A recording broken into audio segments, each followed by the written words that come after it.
Morning student. मैं मनोज अपने YouTube channel CBSE math गुरुजी में आप सभी का स्वागत करता हूं। प्यारे बच्चों, 12th क्लास में आज हम करेंगे प्रोबेबिलिटी और उस प्रोबेबिलिटी चैप्टर का जो टॉपिक है कंडीशनल प्रोबेबिलिटी, वो आज की वीडियो में हम करने वाले हैं। प्रोबेबिलिटी बच्चों एक ऐसा चैप्टर है जो आसान तो है लेकिन कॉन्सेप्ट भी इस पे, और वो भी ऐसे कॉन्सेप्ट जो आप पहले पढ़ चुके हो। तो इसीलिए आज की वीडियो देखने से पहले प्यारे बच्चों आप इसका पार्ट 1 और पार्ट 2 देख ले, जो कि 10th क्लास और 11th क्लास के ऊपर डिपेंड है, जो मैं ऑलरेडी करवा चुका हूँ। उनके लिंक मैं नीचे डिस्क्रिप्शन में भी दे दूँगा, ठीक है। फिर भी मैं पूरी की पूरी कोशिश करूँगा कि आपको कम से कम ज़रूरत पड़े उन कॉन्सेप्ट की, और मैं वीडियो में ही सारी चीज़ें कवर कर दूँ। लेकिन फिर भी कोई चीज़ रह जाती है या कोई दिक्कत है तो बच्चों को सिर्फ कॉन्सेप्ट की वजह से रहेगी, और वो भी वो कॉन्सेप्ट जो आप पहले पढ़ चुके हो। तो उनके ऊपर मैं सेपरेटली वीडियो बना चुका हूँ, प्रोबेबिलिटी पार्ट 1 एंड पार्ट 2। वहाँ पे जाके आप देख सकते हो जो भी आपके डाउट है, ठीक है। तो चलिए स्टार्ट करते हैं बच्चों आज का हमारा टॉपिक कंडीशनल प्रोबेबिलिटी। दोस्तों, सीबीएसई मैथ गुरुजी चैनल को सब्सक्राइब करें और बेल आइकन दबाएं नए वीडियोस की नोटिफिकेशंस पाने के लिए। कंडीशनल प्रोबेबिलिटी स्टार्ट करने से पहले प्यारे बच्चों मैं आपको कुछ एग्जांपल देना चाहूँगा, क्योंकि सबसे पहले तो आपको ये पता होना चाहिए कि कंडीशनल प्रोबेबिलिटी है क्या। वो तभी पॉसिबल हो पाएगा जब आप कुछ एग्जांपल समझते हैं। समझ लो कि आप और आपका दोस्त मार्केट में जाते हैं, एक का नाम, वहाँ मार्केट में शर्ट खरीदते हो, तो वहाँ पे जो दुकानदार आपको 100 शर्ट सिखाता है, ठीक है। दुकानदार आपको 100 शर्ट दिखाता है। आप क्या करते हो, उन 100 शर्ट में से कोई भी 5 शर्ट सेलेक्ट कर लेते हो। कितनी सेलेक्ट कर लेते हो? 5 शर्ट सेलेक्ट कर लेते हो। तो मैं आपसे पूछूं बच्चों, 5 शर्ट सेलेक्ट करने की प्रोबेबिलिटी क्या होगी? तो आप फटाक देसी ने क्या कहोगे? जो प्रोबेबिलिटी हो जाएगी favourable upon total, favourable upon total probability. जो शर्ट आपने सेलेक्ट की वो कितनी थी? 5, और टोटल शर्ट कितनी थी? 100। तो क्वेश्चन यही खत्म हो गया। लेकिन अब मैं इसी बात को आगे बढ़ाता हूँ। अब आप क्या करते हैं, आपको 5 शर्ट नहीं खरीदनी, आपको खरीदनी सिर्फ एक ही है, ठीक है। एक शर्ट खरीदनी है, और आप अपने दोस्त को कहते हो कि जो ये 5 शर्ट मैंने सेलेक्ट की है ना, इनमें से कोई एक सेलेक्ट कर। तो जब वो आपका दोस्त उनमें से कोई एक शर्ट सेलेक्ट करेगा प्यारे बच्चों, तो प्रोबेबिलिटी कितनी होगी? 1/5, क्योंकि उसे एक शर्ट सेलेक्ट करनी है, कितने में से? 5। ध्यान से बच्चों, इस जो आपका दोस्त है उसे इन 100 शर्ट से कोई मतलब नहीं है। आपके दोस्त ने कंडीशन, आपने उसके ऊपर एक कंडीशन लगा दी कि इन 5 में से बता मैं कौन सी एक शर्ट लूँ। तो उन 5 में से कौन सी एक शर्ट लूँगा, तो उसकी जो प्रोबेबिलिटी होगी वो कितनी होगी? 1/5। यानी कि सीधे सीधे आपने अपने दोस्त के ऊपर एक कंडीशन लगा दी कि इन 5 शर्ट में से आपको एक शर्ट सेलेक्ट करनी है। समझ पा रहे बच्चे बात को? स्टार्टिंग में 100 शर्ट का कलेक्शन था, वो रिड्यूस होके 5 आ गया, और फिर उस 5 में से आपको एक शर्ट बतानी थी। तो आप क्या कर रहे हो? कंडीशन अप्लाई कर रहे हो। समझ पा रहे हो बात को? तो कंडीशन, ठीक है। धीरे धीरे कंडीशन वर्ड को ही समझा रहा हूँ मैं। अब आगे चलते हैं, एक और एग्जाम्पल लेते हैं बच्चों। वो एग्जाम्पल लेने से पहले मैं एक वर्ड है उसका मतलब क्लियर कर दूँ, विदाउट रिप्लेसमेंट। विदाउट रिप्लेसमेंट, इसका मतलब क्या होता है? मान लो आपके पास कोई एक बैग है बच्चों, इस बैग में 5 रेड बॉल है, 4 ब्लैक बॉल है, ठीक है। विदाउट रिप्लेसमेंट का मतलब होता है आपने एक बॉल निकाली, देखी और बाहर रख दी, यानी कि वो बॉल देखने के बाद आपने बैग में नहीं रखी। अगर विद रिप्लेसमेंट है, इसका मतलब होता है आपने बैग में से एक बॉल निकाली, देखी और वापस बैग के अंदर ही रख दी। समझ पा रहे हो? तो अब हम स्टार्ट करते हैं बच्चों। मान लो आपको बैग में से 2 बॉल निकालनी है प्यारे बच्चों। कितनी बॉल निकालनी है? 2 बॉल निकालनी है, 1/1, 1/1। यानी कि पहले एक बॉल निकाली, देखी और बाहर रख दी, फिर दूसरी बॉल निकालोगे, देखोगे और बाहर रख दोगे। तो बच्चों अगर मैं आपसे कहूँ वो जो 2 बॉल हैं, ठीक है, वो दोनों की दोनों रेड होंगी, इसकी क्या प्रोबेबिलिटी है? तो बच्चों पहले आप एक बॉल निकालोगे, तो जो आपने पहले एक बॉल निकाली वो रेड होगी, इसकी क्या प्रोबेबिलिटी होगी? 5/9। बच्चों प्रोबेबिलिटी का फॉर्मूला कभी नहीं होता, वो वही रहता है फेवरेबल अपॉन टोटल। समझ पा रहे हो? 5/9 किसकी प्रोबेबिलिटी होगी? रेड। ठीक है। अब आपने विदाउट रिप्लेसमेंट का फंडा समझा था बच्चों, आपने जो बॉल निकाली वो देख के बाहर रख दी, यानी कि अब आपने एक रेड बॉल बाहर रख दी। जब आपने एक रेड बॉल बाहर रख दी तो अब आपके पास बैग में कितनी बॉल है, 4 बॉल। अब आप जब दोबारा रेड बॉल निकालने जाओगे तो प्रोबेबिलिटी कितनी होगी, 4/8। समझ पा रहे हो, प्रोबेबिलिटी कितनी होगी, 4/8। यानी कि जब ये बॉल आप निकाल रहे थे तो इस पर कंडीशन अप्लाई हो चुकी थी कि आपने एक रेड बॉल निकाल के बाहर रख दी है। समझ पा रहे हो, यानी कि एक काम पहले ही हो चुका था, उस काम के बिहाफ पे आप किसी दूसरे काम की प्रोबेबिलिटी निकालते हो, इसी चीज़ को हम कंडीशनल प्रोबेबिलिटी कहते हैं। समझ पा रहे हो बच्चों। मान लो हमारे पास 2 इवेंट है, ए और बी। इवेंट कुछ भी हो सकते हैं, जो भी काम हम करते हैं, जैसे यहाँ पे हमने एक पहली रेड बॉल निकाली, वो भी एक इवेंट था, फिर एक दूसरी बॉल निकाली, वो भी एक इवेंट था। समझ पा रहे हो। तो कंडीशनल प्रोबेबिलिटी क्या होती है बच्चों, A/B से हम इसे डिनोट करते हैं। तो ए की प्रोबेबिलिटी फाइंड करना जब बी ऑलरेडी अकर हो चुका हो, यानी कि एक काम पहले से ही हो चुका है, उस काम के बिहाफ पे आपको दूसरे काम की प्रोबेबिलिटी निकालनी है। जैसे कि मैं 2 एग्जांपल समझा चुका हूँ। पहले मैंने सेट का समझाया कि पहले आपने क्या किया था, इन 100 में से 5 सेट सेलेक्ट कर ली, आपने एक काम कर दिया। उसके बाद आपने अपने दोस्त से कहा कि इनमें से एक शर्ट सेलेक्ट कर, यानी कि आपने एक काम किया, उसके बाद आपके दोस्त ने एक काम किया।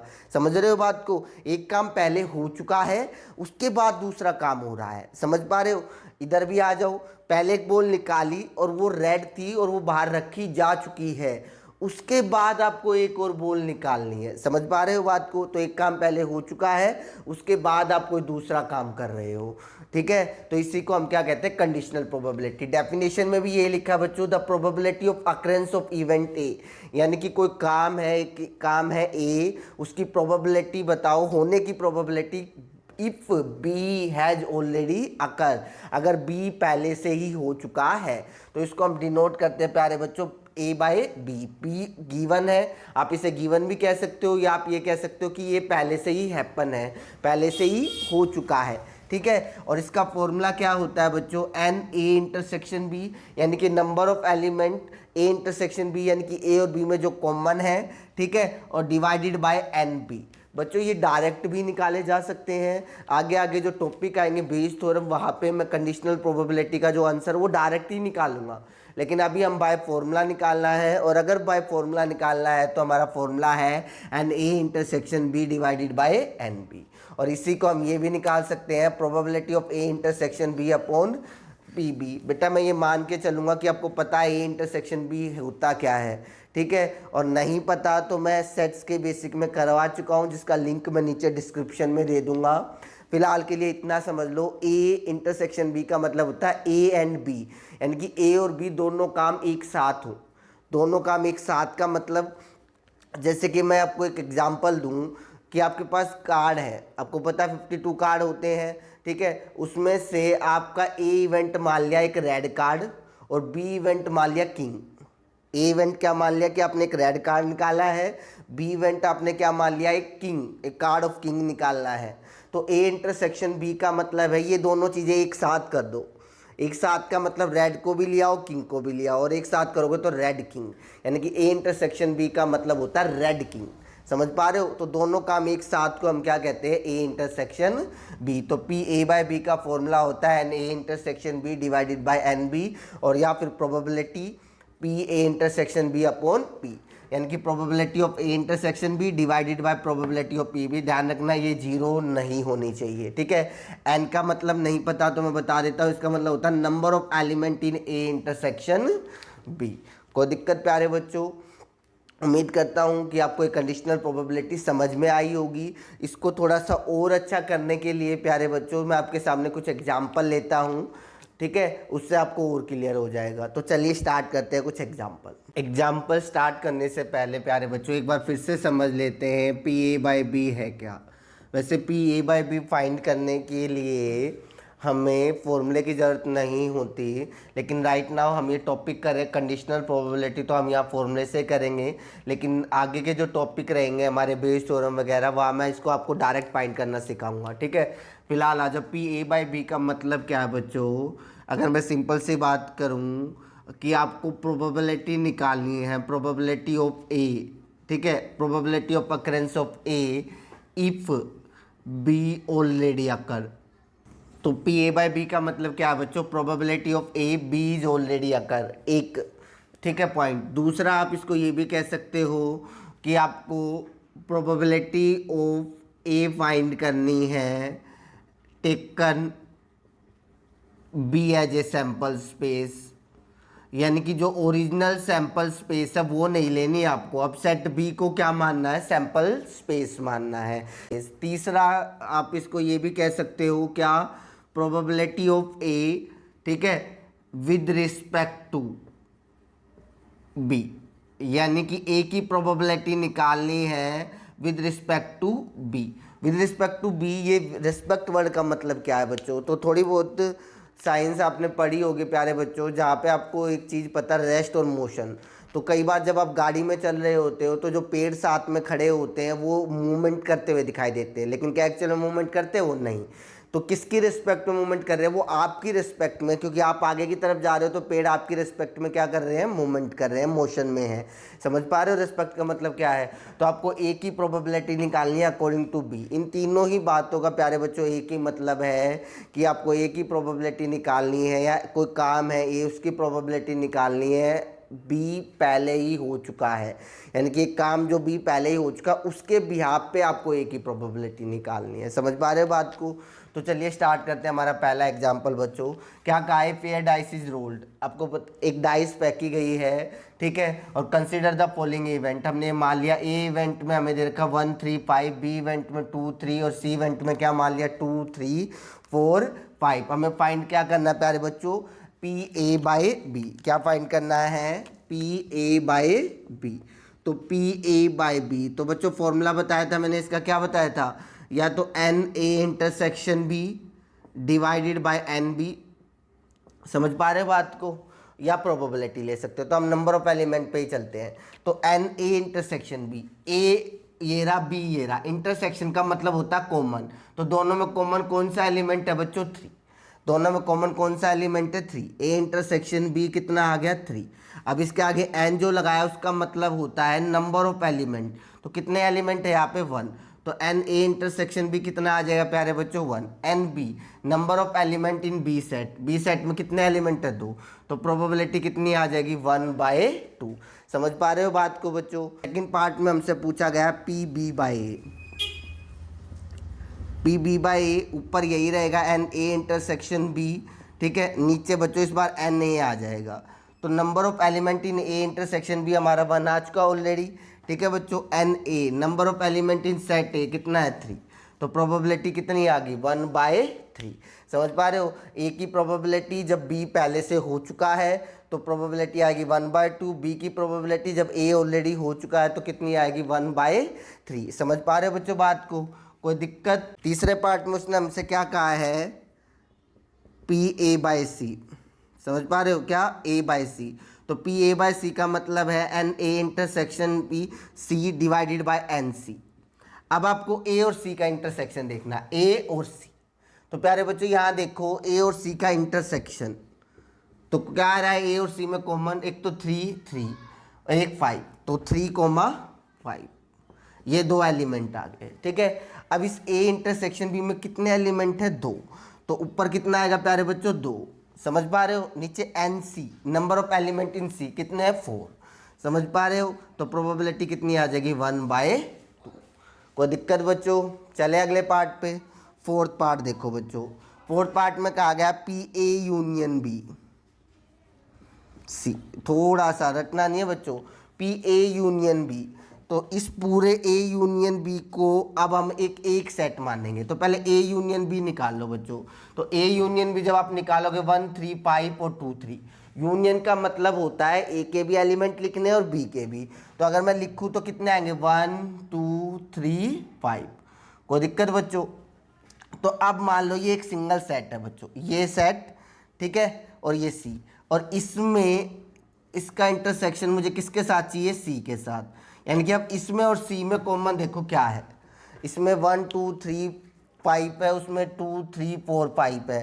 तो अगर हम देखें तो 2 3 5 कॉमन आ रहा है, 2 3 5। तो 2 3 5 काउंटिंग में कितने एलिमेंट है, 3। तो ठीक है, तो यहाँ पे कैसे लिखोगे इसको, एन ए यूनियन बी का इंटरसेक्शन किसके साथ, सी के साथ। समझ पा रहे हो। तो कितने एलिमेंट आए बच्चों, 3, और नीचे क्या आएगा, ये नीचे वाला सी। तो सी में कितने एलिमेंट है, 4 एलिमेंट। तो प्रोबेबिलिटी कितनी आ जाएगी बच्चों, 3/4। ठीक है बच्चों, जिसको ये दिक्कत है एन क्या है, इंटरसेक्शन क्या है, यूनियन क्या है, तो प्यारे बच्चों आपको सेट वाला टॉपिक पढ़ना पड़ेगा। बिना सेट का टॉपिक पढ़े आप ये नहीं कर सकते। ठीक है, और ना ही मैं आपकी कोई हेल्प कर पाऊंगा। मैं अपनी तरफ से जितना हो सकता है उतना मैं बता पा रहा हूँ आपको कि इंटरसेक्शन क्या होता है, यूनियन, ये सब चीज़ें आपको पहले से पता होना चाहिए, तो ये टॉपिक आसानी से समझ में आएगा। नहीं तो आपको दिक्कत हो सकती है, तो पहले जाके वो वाला चैप्टर ज़रूर पढ़े। लास्ट पार्ट बच्चों आप खुद ट्राई करके देखना। ठीक है, अब आ जाओ हमारे सेकंड एग्जाम्पल पे, पढ़ लो बच्चों एक बार। तो बच्चों यहाँ हमें क्या दिया गया है, 2 कॉइन आर टॉस्ड वंस, 2 सिक्के उछाले गए हैं बच्चों। और जब 2 सिक्के उछाले जाते हैं तो आपको पता है सैंपल स्पेस क्या होता है। सैंपल स्पेस मतलब टोटल पॉसिबल आउटकम क्या क्या होंगे, हेड हेड। ठीक है बच्चों, हेड टेल, टेल हेड और टेल टेल, ये हमारा सैंपल स्पेस होगा। ठीक है, अब हमें आगे क्या दिया है, P E bye F find करना। क्या फाइंड करना है, ई बाय एफ। ठीक है, in each of the following. तो फर्स्ट पार्ट में ई क्या दे रखा है, tail appear on at least 1 coin. बच्चों क्या कहा है, tail appear on at least 1 coin, मतलब क्या है, कम से कम एक सिक्के में टेल आना चाहिए। तो यहाँ कितने केसेज ऐसे हैं बच्चों जिसमें टेल आ रहा है, head tail, tail head, tail tail. तो ये चारों केस, तीनों केस आ जाएंगे। समझ पा रहे बच्चों, कोई दिक्कत। ठीक है, एटलीस्ट 1 टेल, एटलीस्ट 1 टेल का मतलब कम से कम एक टेल। तो इन चारों में से ऐसे कितने केसेज है जिसमें कम से कम एक टेल है, head tail, tail head, tail tail. समझ गए। तो एफ की कंडीशन क्या है बच्चों, 1 कोइंस हो जाए, यानी कि इसमें से वो केस ढूंढो जिसमें सिर्फ एक हेड नजर आ रहा हो। तो कौन से केस है, हेड टेल, टेल हेड। कोई प्रॉब्लम बच्चों। तो अब हमें प्रोबेबिलिटी निकालनी है पी ई बाय एफ। तो पी बाय एफ का क्या फॉर्मूला होगा बच्चों, पी भी ले सकते हो या n, n E intersection F divided by n F. समझ पा रहे हो, एन ई इंटरसेक्शन एफ। कोई दिक्कत बच्चों, एन ई इंटरसेक्शन एफ। तो ई और एफ में कॉमन देखो बच्चों कितना है, तो head tail, head tail, tail head tell, 2 element common है दोनों में। तो एन का मतलब नंबर ऑफ एलिमेंट, कई बार बता चुका हूँ। तो number of element in E intersection F. तो अगर आप ई इंटरसेक्शन एफ लिखना चाहो तो लिख लो, इंटरसेक्शन एफ आएगा हेड टेल, टेल हेड। तो कितने एलिमेंट है प्यारे बच्चों इसमें, 2। तो यहाँ आ जाएगा 2। एन एफ, एफ एफ के अंदर कितने एलिमेंट है, 2। समझ पा रहे बच्चों, एफ के अंदर कितने एलिमेंट है, 2। तो प्रोबेबिलिटी कितनी आ जाएगी बच्चों, 1। कोई प्रॉब्लम, समझ पा रहे हो बात को। हमें क्या फाइंड करना था, ई बाय एफ। ई बाय एफ का मतलब है probability of E intersection F. Probability ले सकते हो या नंबर ऑफ एलिमेंट ले सकते हो, divided by n F. Second part के अकॉर्डिंग आते हैं बच्चों। ठीक है, सेकेंड पार्ट में अब उसने क्या कहा, ई है नो टेल अपीयर, यानी कि एक भी टेल नहीं होना चाहिए। तो ई इवेंट में दोनों हेड आएंगे, क्योंकि उसने मना किया एक भी टेल नहीं होना चाहिए। तो सेकंड पार्ट के अकॉर्डिंग आप देखते क्या है, नो हेड अपीयर, एक भी हेड नहीं होना चाहिए। तो क्या आ जाएगा, टेल टेल। समझ गए। फर्स्ट पार्ट में उसने क्या कहा है, नो टेल अपीयर, एक भी टेल नहीं होना चाहिए, यानी कि दोनों हेड। और सेकंड पार्ट में उसने क्या कहा है, नो हेड अपीयर, यानी कि दोनों के दोनों टेल। अब हमें क्या निकालना है बच्चों, पी ई बाय एफ। समझ रहे हो, फॉर्मूला क्या होगा, पी ई इंटरसेक्शन एफ, या एन लगा सकते हो, n E intersection F divided by n F. अब मुझे पहले तो ये बताओ, ई इंटरसेक्शन एफ है क्या, इंटरसेक्शन एफ क्या है, क्या इन दोनों में कुछ भी कॉमन है, नहीं कॉमन नहीं है। तो प्यारे बच्चों क्या होगा, 5। और 5 के अंदर नंबर ऑफ एलिमेंट कितने होते हैं बच्चों, 0, क्योंकि 5 मतलब एम्प्टी सेट। एम्प्टी सेट वो होता है जिसके अंदर एक भी एलिमेंट नहीं होता। और एन का मतलब क्या होता है, number of element. N F, F के अंदर कितने एलिमेंट, 1, 0/1 कितना आ गया बच्चों, 0। कोई प्रॉब्लम बच्चों, समझ पा रहे हो बात को। यहाँ ध्यान रखो बच्चों, एन भी लगा सकते हो और पी भी लगा सकते हो। तो अभी तक मैं एन पे करा रहा था, पी पे आ जाते हैं एक बार। अगला यही क्वेश्चन है, पढ़ लो। अब तीसरे क्वेश्चन में देखोगे बच्चों, तो हमें क्या दे रखा है, पी ए 0.6। ठीक है बच्चों, फिर क्या दे रखा है, पी बी दे रखा है हमें 0.3। ठीक है, पी ए इंटरसेक्शन बी दे रखा है 0.2। तो हमें क्या फाइंड करना है, पी ए बाय बी। ठीक है बच्चों, तो पी ए बाय बी का फॉर्मूला क्या था, अभी तक हम लिख रहे थे एन, मैं बार बार आपको बता रहा था, इनकी जगह हम पी भी लिख सकते हैं। तो P A intersection B divided by P B, नीचे क्या आएगा ये, समझ पा रहे हो बात को। जरूरी नहीं है एन, क्या भी आ सकता है बच्चों पी।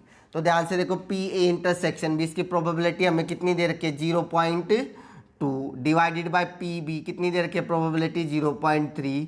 पॉइंट से पॉइंट कैंसिल, हमारा आंसर कितना आ गया बच्चों 2/3। कोई प्रॉब्लम बच्चों।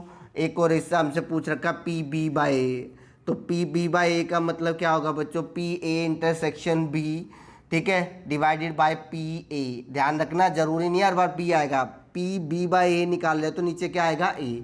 तो पी ए इंटरसेक्शन बी कितना है 0.2, पी ए कितना है 0.6, और कैंसल आउट करके कितना आ जाएगा बच्चों 1/3।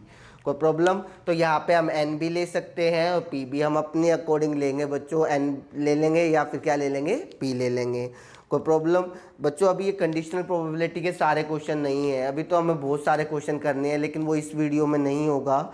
इस वीडियो में मैं सिर्फ उतना ही आपको कराऊंगा जिससे कि आपको ये समझ में आ जाएगी कंडीशनल प्रोबेबिलिटी क्या होती है। समझ पा रहे हो बच्चों बात को। चले आगे आ जाओ बच्चों कंडीशनल प्रोबेबिलिटी के अगले एग्जाम्पल के ऊपर। ये मोस्ट इंपॉर्टेंट क्वेश्चन है प्यारे बच्चों कंडीशनल प्रोबेबिलिटी का। ध्यान से समझना है बच्चों। अब आपको डायरेक्ट कोई इवेंट नहीं दिया गया, आपको इवेंट भी खुद बनाना है, सैम्पल स्पेस भी आपको पता होना चाहिए। तो अब ये क्वेश्चन में क्या कह रहा है, स्टार्टिंग में कह रहा है एक कपल हैज 2 चिल्ड्रन। समझ पा रहे हो बच्चों कि एक कपल के पास 2 बच्चे हैं। तो सबसे पहले इसी को देखते हैं हम। तो अगर इसका सैंपल स्पेस लिया जाए बच्चों, क्या लिया जाए सैंपल स्पेस, तो क्या होगा सैंपल स्पेस, वो दोनों जो बच्चे हैं बच्चों वो दोनों बॉय हो सकते हैं, लेकिन एक बड़ा होगा एक छोटा होगा। वो दोनों गर्ल हो सकती है, एक बड़ी एक छोटी, एक बॉय एक गर्ल, ठीक है, और एक गर्ल एक बॉय। कई बच्चे यहाँ पे बच्चों 3 ही केस बनाते, क्या दोनों लड़के दोनों लड़की, एक लड़का एक लड़की। तो बच्चों यहाँ पे जो एक लड़का एक लड़की है वो एक केस नहीं होगा, 2 केस होंगे। क्यों? क्योंकि अगर आप यहाँ पे ध्यान से देखोगे तो 2 बच्चे, उसमें से हो सकता है लड़का बड़ा हो लड़की छोटी हो सकता है लड़की बड़ी हो लड़का छोटा, तो 2 अलग केस। ये सिमिलरली कोइन वाले केस पे ही डिपेंड है। समझ पा रहे हो। तो ये 4 हमारे सैंपल स्पेस के अंदर आइटम है, ठीक है। अब हमें क्या कहा है, find the probability that, probability find करनी है। तो देखो फर्स्ट पार्ट में वो हमसे क्या कह रहा है, ध्यान से समझना है। पहला इवेंट क्या किया, किसकी प्रोबेबिलिटी पूछ रहा है वो, both children are boys, both children are boys. इसको मैं ए सेट मान लेता हूँ, ए इवेंट मान लेता हूँ। तो यहाँ सैंपल स्पेस में से वो ढूंढो जिसमें दोनों के दोनों लड़के हों, जो बच्चे हैं दोनों के दोनों क्या हो लड़के, तो बॉय बॉय, क्या यही बनेगा बच्चों। फिर आगे क्या कह रहा है, ध्यान से समझते हैं। It is known that the older child is boy, known that, वो बाद में बताऊंगा मैं, फिलहाल क्या कह रहा है, older child is a boy, यानी कि जो बड़ा है वो क्या होना चाहिए लड़का। तो इसको मैं बी इवेंट मान लेता हूँ। तो यहाँ से वो सभी केसेस ले लो जिसमें बड़ा क्या है लड़का। तो एक तो ये हो गया, ठीक है, एक ये वाला केस हो गया। कोई प्रॉब्लम बच्चों, यही 2 केस होंगे। इसमें भी लड़का है लेकिन बड़ा कौन है, लड़की है। कोई प्रॉब्लम। अब ध्यान से समझते हैं कि हमें प्रोबेबिलिटी क्या फाइंड करनी है, P A by B find करनी है, पी बी बाय ए। तो बच्चों जो नॉन मतलब गिवन, यानी कि ये ऑलरेडी अकर हो चुका है तो ये हमेशा नीचे आएगा। तो यानी कि जो प्रोबेबिलिटी आपको फाइंड करनी है वो फाइंड करनी है पी ए बाय बी। किसकी प्रोबेबिलिटी फाइंड करनी है बच्चों, पी ए बाय बी। और इसका फॉर्मूला क्या होगा बच्चों, n A intersection B divided by n B. कोई प्रॉब्लम। अब मैं अगर ए इंटरसेक्शन बी निकालूँ बच्चों तो क्या आएगा, ए इंटरसेक्शन बी, इन दोनों में कॉमन कौन है, बोथ आर बॉयज, यही कॉमन है या कोई और केस है। तो एन ए इंटरसेक्शन बी का मतलब बच्चों इसके अंदर कितने एलिमेंट है, एक। एन बी, बी के अंदर कितने एलिमेंट है, 2। तो प्रोबेबिलिटी कितनी आ जाएगी 1/2। तो क्वेश्चन बड़ा आसान है बच्चों, टॉपिक भी बड़ा आसान है। अगर ये पेपर में आ जाता तो ये समझ लो फ्री के नंबर है। बशर्ते आपको कॉन्सेप्ट समझ में आना चाहिए कि कंडीशनल प्रोबेबिलिटी है क्या। आज जो सेकंड पार्ट है बच्चों, क्या कहना चाह रहा है ये, both the children are girl, ठीक है, दोनों के दोनों चिल्ड्रन क्या है, गर्ल। तो सेकंड पार्ट के अकॉर्डिंग मैं उसको सी सेट मान लेता हूँ, क्या मान लेता हूँ, सी सेट, बोथ आर गर्ल्स। कोई प्रॉब्लम। अब ये क्या कह रहा है, ओल्डर इज ए गर्ल। ये नॉन सेट वाला क्या कह रहा है, ओल्डर इज ए गर्ल, उसको डी सेट मान लेते हैं। तो इन सभी में से वो केस लो जहाँ पे बड़ी क्या है, लड़की। तो एक तो ये केस हो गया बच्चों, ठीक है, और एक ये केस हो गया। क्या कोई और केस आ सकता है, ठीक है। अब प्रोबेबिलिटी किसकी निकालनी है? जो नोन है, जो गिवन है वो नीचे आएगा, यानी कि ये वाला सेट नीचे आएगा, ये ऊपर, तो ये वाला सेट नीचे। तो हमें जो प्रोबेबिलिटी निकालनी है वो किसकी निकालनी है? सी बाय डी। समझ पा रहे हैं बच्चों बात को? तो फॉर्मूला क्या होगा? P C intersection D divided by P D. Probability निकालोगे तो खाम में लाइन बढ़ेगी आपकी, तो इससे अच्छा तो एन ही लिख लेते हैं हम, ठीक है। तो सी इंटरसेक्शन डी आएगा क्या? पहले तो ये देख लो, सी इंटरसेक्शन डी। तो सी और डी में कॉमन ढूंढना जरा क्या है? दोनों गर्ल, ठीक है, तो यही है कॉमन। कोई प्रॉब्लम बच्चों? चले आगे। सी इंटरसेक्शन डी में यही आएगा, ठीक है। तो जब हम सी इंटरसेक्शन डी में नंबर ऑफ एलिमेंट की बात करेंगे तो कितने हैं? 1। डी में कितने नंबर ऑफ एलिमेंट? 2। तो प्रोबेबिलिटी कितनी आ जाएगी? 1/2। ठीक है बच्चों, चलो अगले केस पे चलते हैं। इसने क्या कहा? Both the children are boy, ठीक है। थर्ड पार्ट में दोनों के दोनों क्या है? लड़के। तो उसको आप ऑलरेडी ए सेट मान चुके हो, ठीक है। उसके बाद नोन क्या कह रहा है? At least one of the children is a boy. At least one का है बच्चों, कम से कम एक, ठीक है। कम से कम एक क्या होना चाहिए? लड़का। ये एटलीस्ट, एट मोस्ट, ये क्या क्या चीज़ें होती है प्रोबेबिलिटी से रिलेटेड, जितनी भी चीज़ें होती है ना बच्चों, मैं फिर से आपको बता दूँ, मैं पहले ही डिटेल में समझा चुका हूँ। अगर आपको आते हैं तो बहुत अच्छी बात है, और अगर यहाँ पे कोई भी दिक्कत आ रही है तो आप पार्ट 1 और पार्ट 2 देख लो। ये जितने बेसिक कॉन्सेप्ट है सबके सब मैंने उसमें कराए हैं, ठीक है। तो ये आ गया। अब क्या कह रहा है? एटलीस्ट वन, कम से कम एक लड़की है इसमें से, सॉरी लड़का। तो कितने केस आ जाएंगे? एक तो ये, इसमें भी है एक लड़का, इसमें और एक इसमें, ये 3 केस आएंगे बच्चों। कोई प्रॉब्लम? अब प्रोबेबिलिटी किसकी निकालनी है? बोथ आर बॉयज, यानी कि ये ऊपर आएगा और ये नीचे। तो ऊपर नीचे देखते हैं, तो प्रोबेबिलिटी हमें चाहिए पी ए।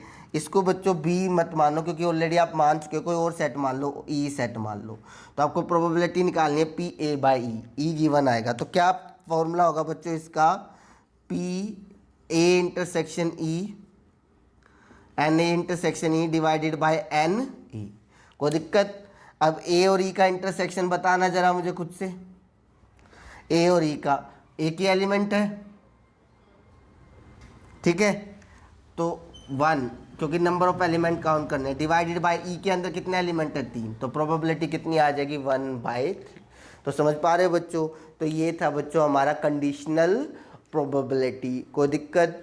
उम्मीद करता हूँ आप सभी को समझ में आया होगा। अगर आपको कोई दिक्कत है तो आप मुझे कमेंट करके बता सकते हो, या मेरे पर्सनल नंबर पे मैसेज कर सकते हो। आपकी जितनी भी क्वेरीज होंगी, जितने भी डाउट होंगे, मैं उन्हें सोल्व करने की पूरी कोशिश करूँगा। लास्ट में एक बार फिर कहूँगा बच्चों, यहाँ पे ये जो टॉपिक है ना, ये आसान ज़रूर है, पूरी प्रोबेबिलिटी आसान है, लेकिन जब तक आपके कॉन्सेप्ट क्लियर नहीं होंगे आपको दिक्कत आएगी। और कॉन्सेप्ट से रिलेटेड जितना मैं कर सकता था वो मैंने किया, आज ही बताने की कोशिश की। इनके ऊपर अलग से वीडियो भी बना रखी है, जिनका लिंक नीचे डिस्क्रिप्शन में मिल जाएगा, वहाँ पे जाके देख लेना। अगर यहाँ पे कोई भी डाउट है आपको कि इवेंट किसे कहते हैं, एटलीस्ट वन क्या होता है, सैम्पल स्पेस किसे कहते हैं, ये सभी की सभी चीज़ें मैं ऑलरेडी बता चुका हूँ। ठीक है बच्चों, आज की क्लास में इतना ही। Thank you.